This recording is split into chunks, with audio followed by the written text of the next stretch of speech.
कभी सोचा है कि जब हम बीमार पड़ते हैं तो जिस्म के अंदर असल में क्या चल रहा होता है? अच्छा, इसका असल जवाब इन अलामात में नहीं जो हम महसूस करते हैं, बल्कि कहीं ज्यादा गहराई में छुपा है, हमारे जिस्म की सबसे छोटी जिंदा इकाई में, यानी हमारे सेल में। तो आइए सेहत और बीमारी की इस पूरी कहानी को खुद सेल के नजरिए से समझते हैं। तो सवाल ये पैदा होता है कि जब हम बीमार पड़ते हैं तो खुर्दबीनी सतह पर यानी माइक्रोस्कोपिक लेवल पर वाकई होता क्या है? और इससे भी अहम बात, आज की मेडिसिन इसके खिलाफ लड़ती कैसे है? आइए इस सफर में मसले से लेकर इसके हल तक पहुंचते हैं और इन सवालों के जवाब तलाश करते हैं। चलें, कहानी शुरू करते हैं एक बेहतरीन हालत से। इससे पहले कि हम ये देखें कि गड़बड़ कहाँ होती है, ये समझना बहुत जरूरी है कि एक सेहतमंद सेल आखिर काम कैसे करता है। और इसे ना महज एक बेजान जर्रा मत समझें, बल्कि यूं तस्वर करें कि ये एक मसरूफ, एक चलता फिरता और एक मुकम्मल तौर पर मुतवाजिन शहर है। तो सेल है क्या? ये हमारे जिस्म की बुनियादी साख्त और काम करने वाली इकाई है। हमारा जिस्म जो कुछ भी करता है, चाहे वो सांस लेना हो, सोचना हो या हरकत करना हो, हर अमल की बुनियाद इसी सेलुलर लेवल पर रखी जाती है। ये समझ लें कि ये जिंदगी की इमारत का पहला पत्थर है। अब जैसे एक शहर को चलाने के लिए कुछ बुनियादी खिदमात, कुछ कोर सर्विसेज ज़रूरी होती है ना, बिल्कुल वैसे ही हर सेल के भी 5 बुनियादी काम होते हैं। तवानाई पैदा करना, बढ़ना, अपने माहौल पर रद्द-ए-अमल देना और अपनी नस्ल बढ़ाना। लेकिन उन सब में सबसे अहम काम है होमियोस्टैसिस, यानी एक मुस्तहकम अंदरूनी तवाज़ुन बरकरार रखना। अगर ये तवाज़ुन बिगड़ जाए तो बाकी सब कुछ बिखर जाता है। तो आइए इस शहर का एक छोटा सा टूर करते हैं।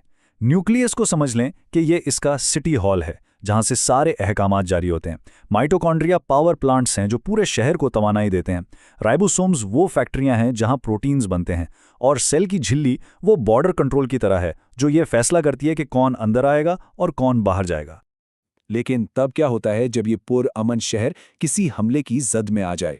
अब हम अपनी कहानी को सेहतमंद हालत से मसले की तरफ लेकर चलते हैं, जहां सेल को चोट लगती है और शहर का एक तरह से मुहासरा हो जाता है। देखिए, सेल को ना बहुत से खतरात का सामना होता है, जैसे कि हाइपोक्सिया यानी ऑक्सीजन की कमी। ये बिल्कुल वैसा है जैसे शहर के सारे पावर प्लांट्स बंद हो जाएं और तवानाई का पूरा निज़ाम ठप हो जाए। केमिकल्स और जहरीले मादे शहर में फैली हुई आलूदगी की तरह काम करते हैं, जो सारी मशीनरी को जाम कर देते हैं। और इन्फेक्शंस हमलावरों की तरह हैं जो पूरे शहर में अफरा तफरी फैला देते हैं। इनमें से हर खतरा सेल के नाजुक तवाज़ुन को बिगाड़ देता है। और यहाँ हम एक बहुत ही अहम मोड़ पर आते हैं। देखें, हर चोट मौत का परवाना नहीं होती। कुछ नुकसान ऐसा होता है जिसे ठीक किया जा सकता है, यानी अगर खतरा टल जाए तो सेल खुद को ठीक कर सकता है। लेकिन अगर नुकसान बहुत ज़्यादा हो तो सेल एक ऐसे पॉइंट पर पहुंच जाता है जहां से वापसी मुमकिन नहीं रहती। इसे कहते हैं नाकाबिले तलाफी चोट, और इसका अंजाम सिर्फ सेल की मौत होता है। और दिलचस्प बात यह है कि सेल सिर्फ एक तरीके से नहीं मरते, इसके दो बिल्कुल अलग रास्ते हैं। एक है नेक्रोसिस, यानी एक बेतरतीब पुरशिद्दत खात्मा जो इर्द गिर्द के सेल्स को भी नुकसान पहुंचाता है और सोजिश पैदा करता है। और दूसरा है अपोप्टोसिस, जो कि एक साफ सुथरा बिल्कुल मंसूबाबंद खात्मा है। इसे यूं समझें जैसे एक इमारत को एहतियात से गिराया जाए ताकि आसपास के पड़ोसी बिल्कुल महफूज रहें। तो ये जो कुछ भी सेल के अंदर हो रहा है, ये उन बड़ी बड़ी अलामात में कैसे बदलता है जो हम अपने जिस्म में महसूस करते हैं। आइए देखते हैं कि सेल्यूलर नुकसान के बाद क्या होता है। ये ना एक जंजीर की तरह काम करता है। सबसे पहले सेल को चोट लगती है। जब काफ़ी सारे सेल्स मुतासिर हो जाते हैं तो फिर पूरे उज़्व का काम बिगड़ने लगता है। इससे सूजन होती है, बिगाड़ पैदा होता है और आखिरकार नेक्रोसिस और सोजिश होती है। और यही वो अलामात हैं जो हमें बताती हैं कि जिस्म में कुछ गड़बड़ चल रही है। और यहाँ हमारी कहानी का आखिरी हिस्सा शुरू होता है। जब शहर मुहासरे में हो तो कमक पहुँचती है।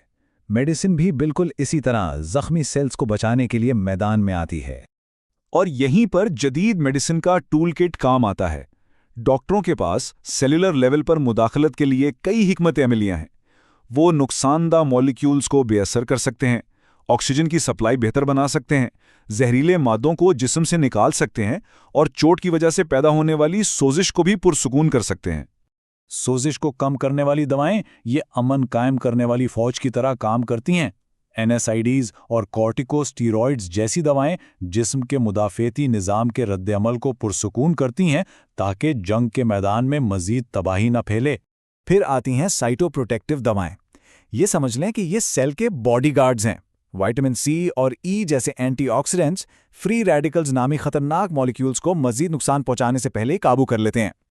और आखिर में बिल्कुल एक तबाहशुदा शहर की तामीर नौ की तरह सेल को भी मरम्मत के लिए सामान की ज़रूरत होती है। अमाइनो एसिड्स, विटामिन्स और इलेक्ट्रोलाइट्स पर मुश्तमिल ग़िज़ाई मदद सेल को खुद को ठीक करने और दोबारा अपने पैरों पर खड़ा होने में मदद देती है। तो इस सारी बात का खुलासा क्या है? यही कि जिस्म की सेहत बुनियादी तौर पर उसके सेल्स की सेहत पर ही मुनहसर है। सेहत को समझने और बीमारी का इलाज करने का सफ़र इसी खुर्दबीनी सतह से शुरू होता है और यहीं ख़त्म होता है। और ये हमें एक सोचने पर मजबूर करने वाले सवाल पर छोड़ जाता है। जैसे जैसे मेडिसिन तरक्की कर रही है, क्या हम सिर्फ जख्मी सेल्स को बचाने से आगे बढ़कर उन्हें नाकाबिले शिकस्त बनाने की तरफ बढ़ेंगे? मुस्तकबिल क्या छुपाए हुए है, ये तो आने वाला वक्त ही बताएगा।